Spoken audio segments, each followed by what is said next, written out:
je vous salue tous et vous dis bienvenue sur Bobizona Media. Nous vous demandons de liker et partager pour faire grandir la chaîne.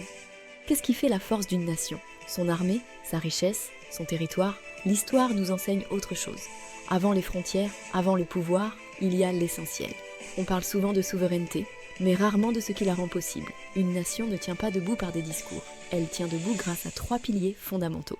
Alors, je vais parler de ces 3, non pas comme d'un chiffre académique, mais multidimensionnel, c'est-à-dire dans la symbolique plutôt que dans le 1, 2, 3, car aucune nation ne peut se prétendre souverain s'il ne repose pas sur ces piliers. 1. L'alimentation, 2. L'éducation, 3. La santé. Alors voyons de manière non exhaustive les racines de chaque pilier.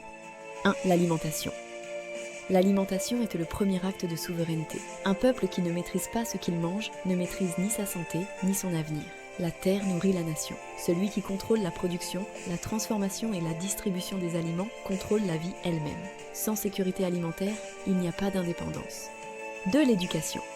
L'éducation forge l'esprit d'une nation. Elle transmet le savoir, mais aussi les valeurs, la mémoire et la vision de l'avenir. Un peuple privé d'éducation devient facile à diriger, facile à diviser, facile à dominer. Former l'intelligence, c'est protéger la souveraineté. Encore il faut que cette éducation soit basée sur ses propres réalités, c'est-à-dire son histoire, sa géographie, ainsi de suite. 3. La santé. La santé, c'est la force silencieuse d'un pays. Un peuple malade ne peut ni produire, ni créer, ni se défendre. Soigner, prévenir, protéger. C'est préserver la dignité humaine et la capacité d'une nation à tenir debout.